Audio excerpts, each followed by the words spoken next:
that we have let Israel go from serving us. And that's the same spirit that Esau's in right now, man. He doesn't want to let us go. You know, Baruch 3:8 says we are yet this day in our captivity. And Esau, look man, Esau would rather see us fucking 6 feet under the ground than to let us go. So the only way we're going to get out of this captivity is through divine intervention, which is the point of why I'm bringing this out, because that's what's needed for us to escape from our situation. Because what did Deuteronomy 28 and 68 say? And no man shall buy you. You know, no man's going to redeem us from this situation. But when Yahushua comes, he's not going to meet us as a man. He's coming as the second most powerful force in the universe. And Esau's going to try and fight, but he's not going to be able to fight against Yahushua. That's what's needed for us to get the hell up out of here, man. Yeah. Bear me a second, I'll bring that out, yeah? And it says, and he made ready his chariot and took his people with him, and he took 600 chosen chariots and all the chariots of Egypt and the captains over every one of them. And Yahweh hardened the heart of Pharaoh, king of Egypt, and he pursued after the children of Israel, and the children of Israel went out with a high hand. But the Egyptians pursued after them, all the horses and chariots of Pharaoh and his horsemen and his army, and he overtook them, encamping by the sea beside Pihiroth before Baal-zephon. And when Pharaoh drew nigh, and the children of Israel lifted up their eyes and beheld the Egyptians marched after them, they were sore afraid. And the children of Israel cried out unto Yahweh. So this is what I'm talking about, man. We had our back to the wall. And think about it, man. We must have thought, fuck, man. Because think about it. Egypt was a great kingdom at the time. So all of Pharaoh's horsemen and chariots, that must have been a great multitude. And, you know, we're not accustomed to the sounds of war, like ancient war. For example, we don't hear the thundering of horses' footsteps. That's not something that we really hear in this modern world. So that must have been a very, very scary sound. Like, you hear them, you see them coming over the flipping over the hills and shit. We were scared. So it says, and they said unto Moses, because there were no graves in Egypt, hast thou taken us away to die in the wilderness? See, they were talking shit and they had no faith. Wherefore hast thou dealt thus with us to carry us forth out of Egypt? Is this not the word that we did tell thee in Egypt, saying, let us alone? See, them niggas didn't want to hear the truth, man. Like, no, man, we're comfortable in Egypt. We want to stay here, man. Leave us alone. That's the same spirit of the two-third Jake that we're trying to preach to now, man. They don't want to come out of Egypt, not knowing that Esau's planning their fucking destruction, man. So, like, I've got your precept. Just bear me a second, yeah? Right, so it says, and Moses said to the people, fear ye not, stand still, and see the salvation of Yahweh. Let me read this again, man. And Moses said unto the people, fear ye not, stand still, and see the salvation of Yahweh, which he will show you today. For the Egyptians who ye have seen today, ye shall see them again no more forever. Those are powerful words, man, and that demonstrated Moses' faith, man. Imagine that. And this is what I'm saying. Faith is the substance of things hoped for, the evidence of things not seen. And faith is a gift, and it's given to the faithful in the room. So if you've got that precious gift of faith, now's the time to fucking cherish that. It's like, imagine if you've got a little candle, like a little candle. This is how I used to think when I was a child. I don't know how to put this into context to make people understand it, but for example, let me do it this way. Your faith is like a little candle, and someone can come along and blow that shit out if you let them. So you've got to protect that. Like, don't let them come and snuff your little candle of faith out. And that's what the world will try to do, because, you know, the whole world basically pushes atheism. Oh, you believe in God? Nah, you're crazy, you believe in God. Fuck that, stick with this. Don't let nobody come and sway you from your faith, because that precious faith that's what's going to get us through when we're faced with these hard times. Bring out your precept and I'll finish what I'm going to say. Philippians chapters 4 and 12 says, I know both how to be abased and how to abound. Everywhere and in all things I am instructed, both to be full and to be hungry, both to abound and to suffer need. right? That's Apostle Paul talking from experience, man. We talk about shipwreck. Yes. And he wanted fulfilled. He was beaten, 49 stripes, Stoned. 50 less one, or stoned. So that's a man talking from experience. He said you know how to abound and how to have a lot and how to have little. 13. I can do all things through Yahushua Mashiach, which strengthened me. So when this is talking about building our faith, there's going to be a faith builder or a faith you're going to make us or it's going to break us, man. Yep. You know, when this thing pops off, man. But we're getting into the routine now. The Moses putting us into the routine now. You're talking about the suffering, the tribulation that we're undergoing now. It's preparing us. Yes. For the harder adversities. Jacob's trouble. Back to come. It's basically like training. Yeah. Pertaining to the account next, I think you mentioned the faith. Yeah, speak up. This is Proverbs chapter 3, verse 25. It says, be not afraid of sudden fear, neither of the desolation of the wicked when it cometh. For the Lord Yahweh shall be thy confidence, and shall keep thy foot from being taken. Beautiful. That's right on point. See, that's what we needed at that time at the Red Sea. But that goes to show that generation, they weren't right, man. But at the end of the day, that's how the Most High wanted it, because that's how things had to play out. But in this time, it's kind of different, because we've got so many accounts where the Most High delivered us. See, remember, back then they didn't have the accounts that we've got now. We didn't know about them being delivered from the Red Sea. We didn't know about all the many things, the wonderful things that the Lord have done. It was a new thing to them. But at the same time, they were the 2/3. And Moses was the one who had the faith in that situation to get them through. So let me finish this off, right? It says, verse 14, this is Exodus 14:14. Yahweh shall fight for you, and ye shall hold your peace. And Yahweh said unto Moses, wherefore criest thou unto me? Speak unto the children of Israel that they go forward. But lift thou up thy rod, and stretch out thine hand over the sea, and divide it. And the children of Israel shall go on dry ground through the midst of the sea. And behold, I will harden the hearts of the Egyptians, that they shall follow them.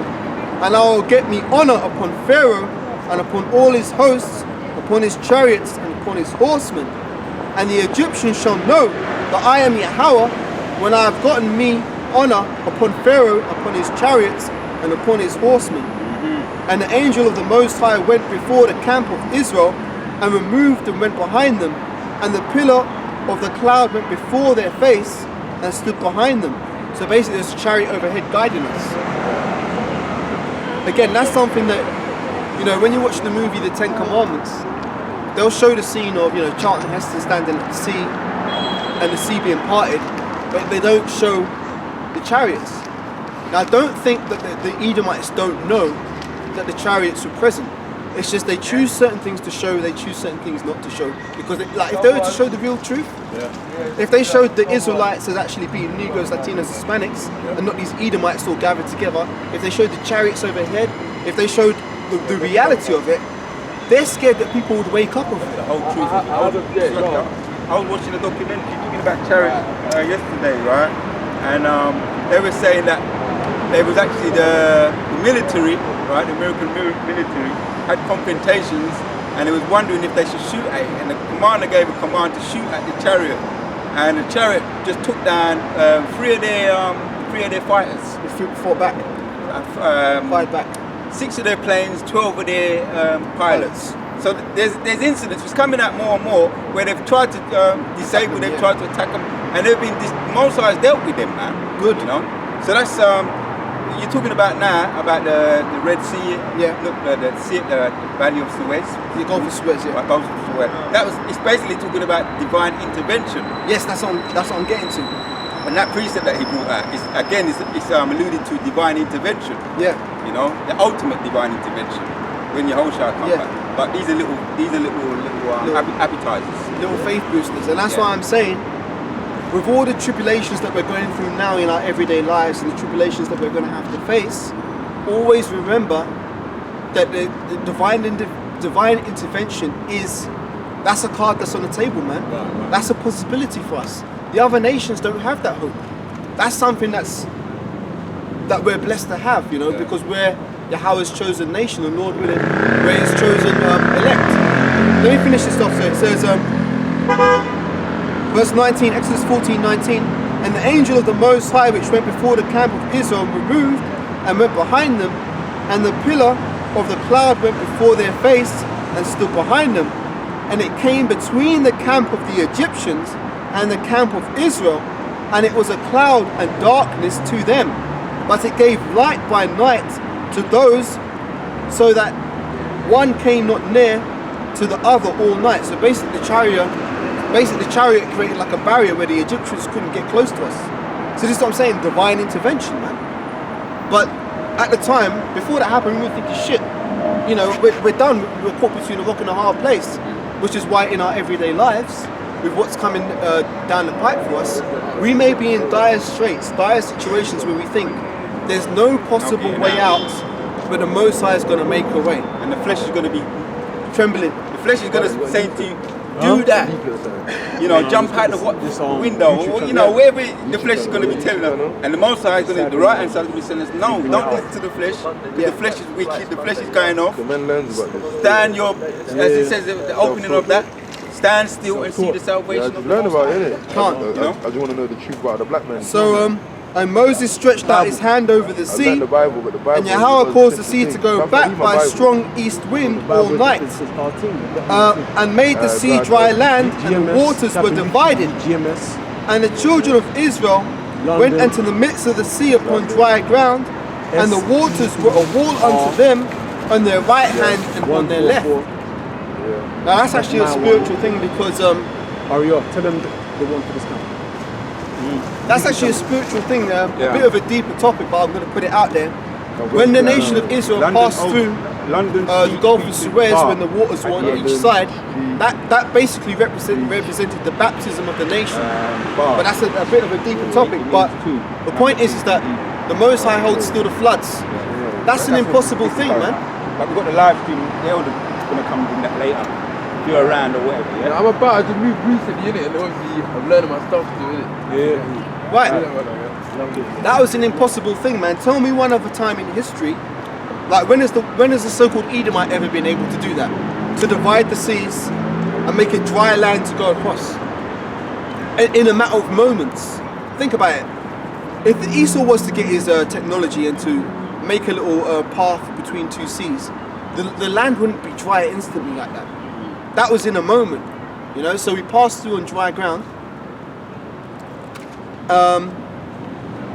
And the Egyptians pursued and went after them into the midst of the sea, even Pharaoh, all Pharaoh's horses and his chariots and his horsemen.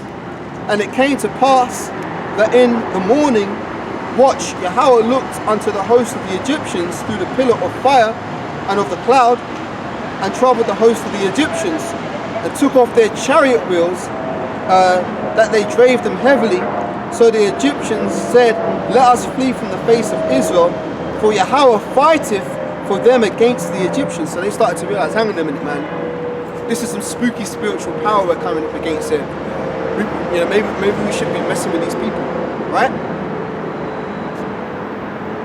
And Yahweh said unto Moses, stretch out thine hand over the sea, that the waters may come again upon the Egyptians, and upon their chariots, and upon their horsemen. And Moses stretched forth his hand over the sea, and the sea returned to his strength when the morning appeared, and the Egyptians fled against it. And Yahweh overthrew the Egyptians in the midst of the sea, and the waters returned and covered the chariots and the horsemen, and all the hosts of Pharaoh that came into the sea after them.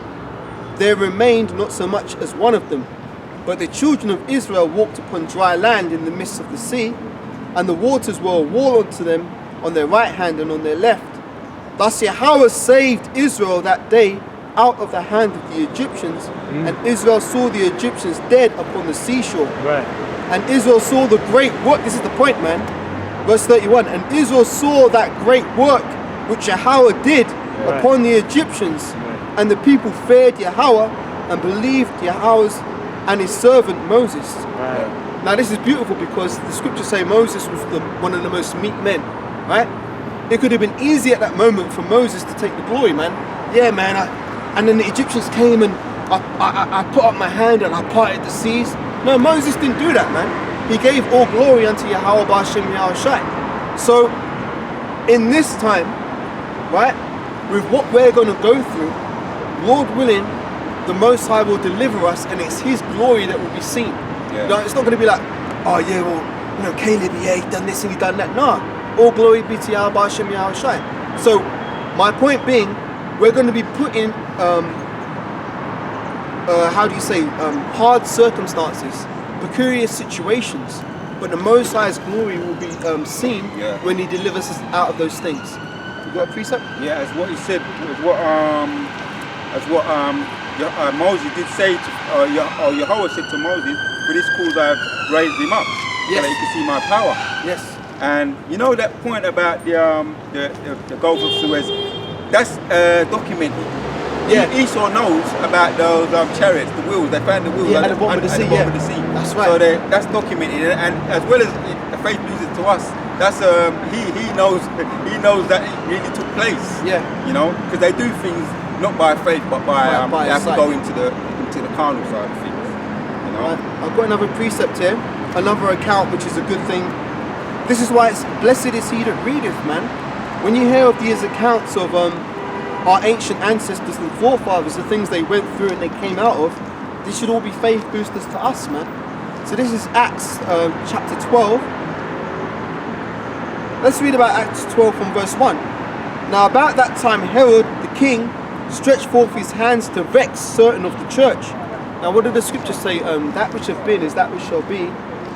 Let me read that. Don't roughly paraphrase it. There is no new thing under the sun.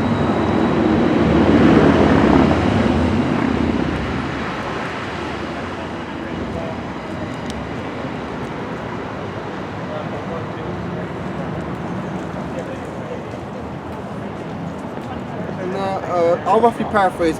No, I've got it here. This is Ecclesiastes 1 and 9.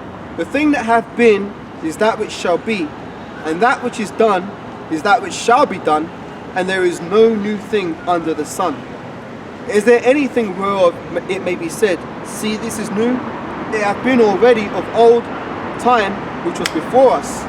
There is no remembrance of former things, neither shall there be any remembrance of the things that are to come with those that shall come after. So my point being is, the things that happened in the past, the persecution of the church, it's going to come back again. So Acts 12 and 1. Now about that time Herod the king stretched forth his hands to vex certain of the church, and killed James the brother of John with the sword. And because he saw it pleased the Jews, he proceeded to further to take Peter also. Then were the days of unleavened bread. And when he had apprehended him, he put him into prison, and delivered him to 4 quaternions of soldiers to keep him, intending after the Passover to bring him forth to the people. Peter therefore was kept in prison, but prayer was made without ceasing of the church unto the Most High for him. So that's an importance of prayer, man. Me and the brother was talking about importance of praying more in the camp we held in the week. And when I got home, I was thinking to myself, yeah, it's important to pray more, but what sort of things should you be praying? For example, one thing you can pray is for brothers, man. Pray for brothers in the truth. Pray that they'll be kept in the time of trouble. Pray that they'll endure to the end. I mean, there's always something to pray for if you actually think about it. If you're thinking, well, I don't know what to pray for, you know what I mean? There's always something to pray for. So they made prayer for Peter, right? And when Herod would have brought him forth the same night, Peter was sleeping between 2 soldiers. So basically, Peter was closely guarded, man. He's sleeping and there's a soldier on this side and that side, right? That must seem like a situation where there's no way out, right? And it says, and Peter was sleeping between 2 soldiers, bound with 2 chains. Now, those weren't no flipping little flimsy chains. Those must have been good chains, man. So it says, bound with 2 chains. And the keepers before the door kept the prison, so there were guards outside the prison cell as well. And behold, the angel of the Lord came upon him, and a light shined in the prison. Divine intervention, man. And he smote Peter on the side and raised him up, saying, Arise quickly. And his chains fell off from his hands. And the angel said unto him, Gird thyself, and bind on thy sandals. And so he did. And he saith unto him, Cast thy garment about thee, and follow me. And he went out and followed him, and wist not that it was true that which was done by the angel. So Peter must have thought he was dreaming, man. Like, he must have thought, well, yeah, I'm just dreaming, not realizing that what was happening was actually real. And that goes to show how miraculous that intervention was. Yep. So it says, and he went out and followed him, and wit not that it was true which was done by the angel, but thought he saw it in a vision. And when they were past the first and the second ward, they came unto the iron gate that leadeth unto the city, which opened unto them of its own accord. Hey, man, imagine that. Now, this is in the ancient world. In the modern world, you can walk up to a supermarket and the door will slide open and you go through because it's got a sensor. This is the ancient world. They didn't have that technology back then. So this is an iron gate and it opened of its own accord. There's nothing. See, this is the thing, as I said. Which it wasn't his own accord, as we know. No, it wasn't the door's own accord, it was the Most High's accord. But this shows the power that we're dealing with, right? We're dealing with the master of the universe. Nothing is impossible with the Most High. So when you think about the power that we're serving, you've got to come out of the flesh. Because the flesh is like, well, that's not going to happen. I've never seen that happen before. It's not feasible. But those are fleshly thoughts. With the spirit, anything's possible. Do you want to say something? So it says, and when they came to the iron gate that leadeth unto the city, which opened to them of its own accord, they went out and passed on through the street, and forthwith the angel departed from him. And when Peter was come to himself, he said, Now I know of a surety that the Lord hath sent his angel, and hath delivered me out of the hand of Herod, and from all the expectation of the people of the Jews. And when he had considered the thing, he came to the house of Mary, the mother of John, whose surname was Mark, where many were gathered together praying. And as Peter knocked at the door of the gate, a damsel came to hearken named Rhoda. And when she knew Peter's voice, she opened not the gate for gladness, but ran in and told how Peter stood before the gate. And check how the other disciples responded to this. And they said unto her, Thou art mad. Yeah.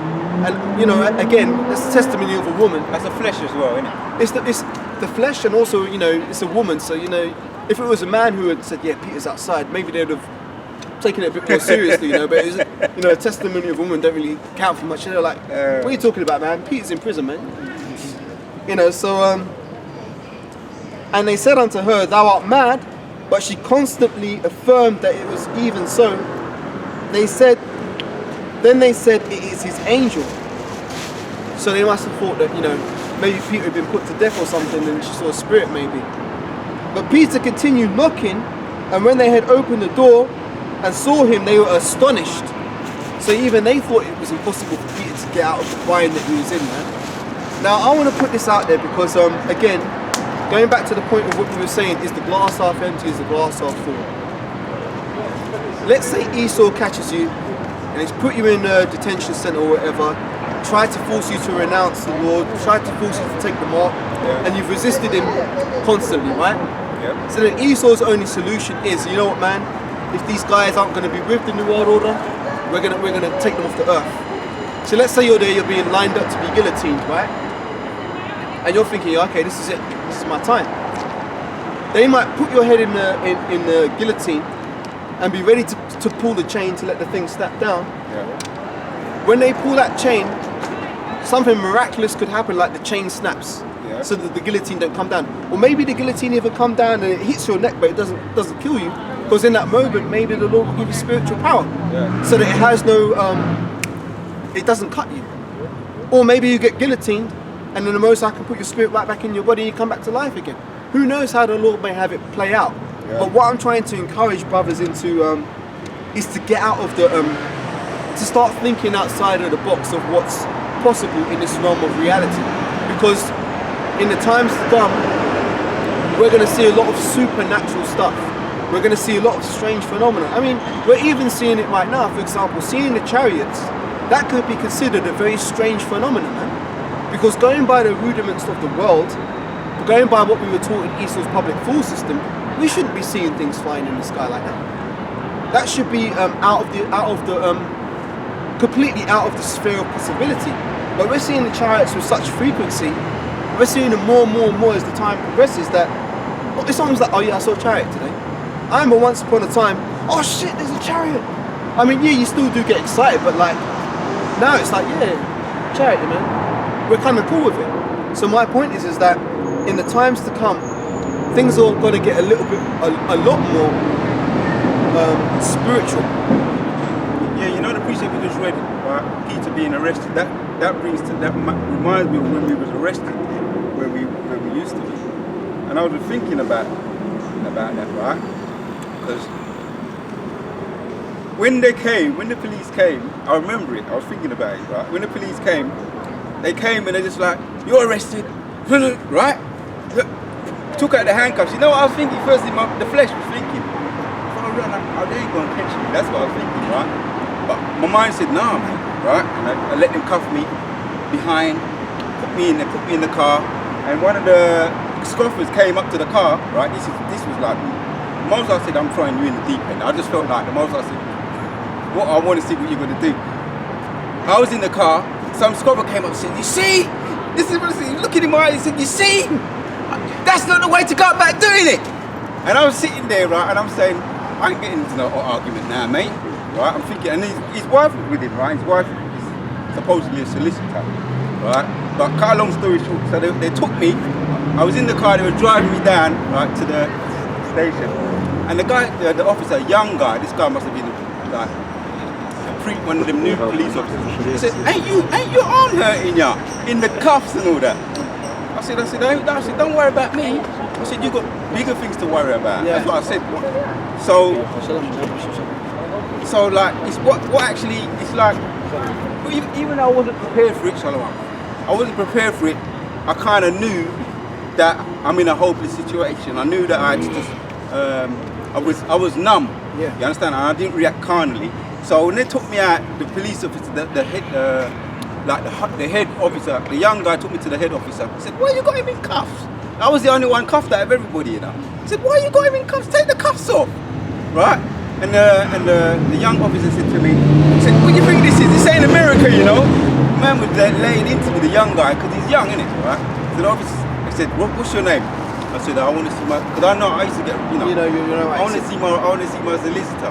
He said, we just want to know your name, right? And he said, let me, he said to that, in other words, don't worry about it, me and you talk. And then we started talking, I told him, you know, things, and he said, you want to keep your Bible? I said, yeah. You want to keep your garment? I said, yeah. So let me go to my garment. You know, I was thinking of Peter in there. I was thinking, and I started like, I was reading, I'm not a reader.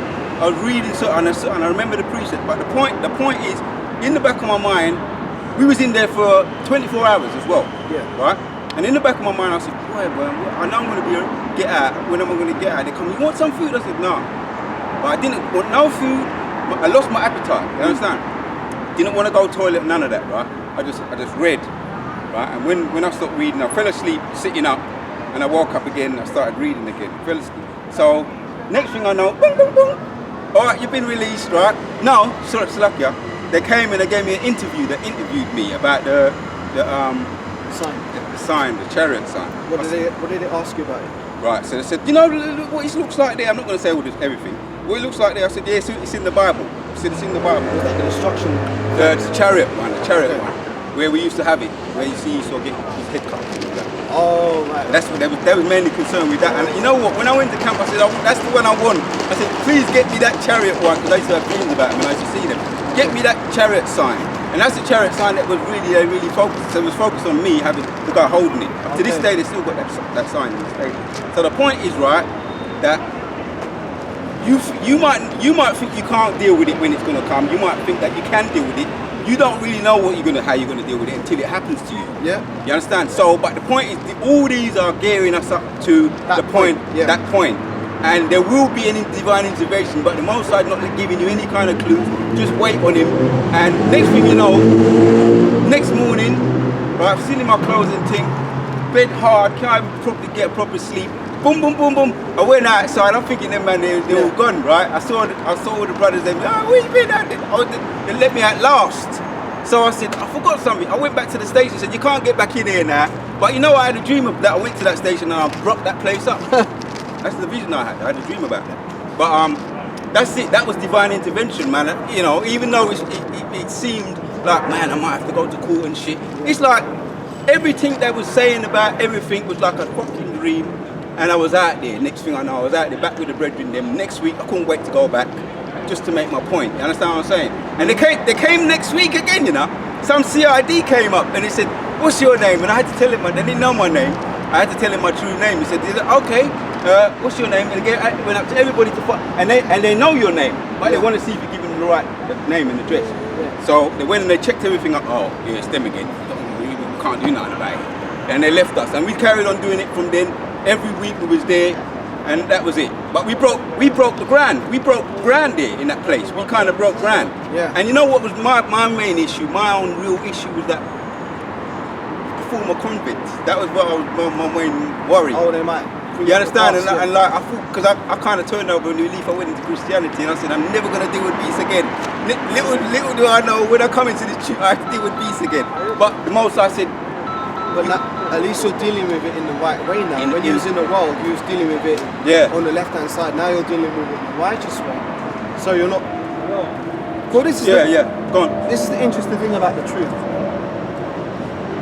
and it comes back to a misconception that people have of Christianity or what real Christianity is about. They think, well, if you're a Christian, you shouldn't be getting into trouble. You shouldn't be offending anybody. But the reality is that we are going to be getting into trouble, and we are going to be offending a great many people. Yeah. Think about it. When the scripture said Herod sought to persecute the church, would he be doing that if they weren't a problem? It's like when I was a young boy and I used to go to Sunday school and I didn't understand the truth. I was frustrated because they show me the pictures of white Jesus, and they talk about, oh, Jesus helped the sick and he healed the lame and the blind. And I'm thinking to myself, hang on a minute, if this guy was going around and healing people and doing all these manner of good works, why did they crucify him?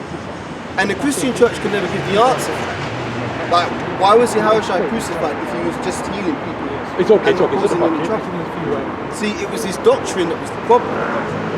And the danger of the doctrine is that it undermined Esau's authority. It's a bigger threat than a burglar, a robber. It's a bigger threat than someone doing pedos. It's a bigger threat than that. And that, Most High let me see that when I got arrested that night. You know what? I'm going to bring that one questioning up. Me like I was just fucking killed the queen or something. Yeah, that's how Paul said, cursed be any man that denounce this doctrine, man, this gospel. It's in Galatians. Bring it out, Baba Kusha. It's like you. From me here. It's like you. Come in. You stand in the middle. Right. I'll check it. So they say Galatians chapter 1, verse 6, I marvel that ye are so soon removed from him that called you into the grace of Hamashiach unto another gospel, which is not another.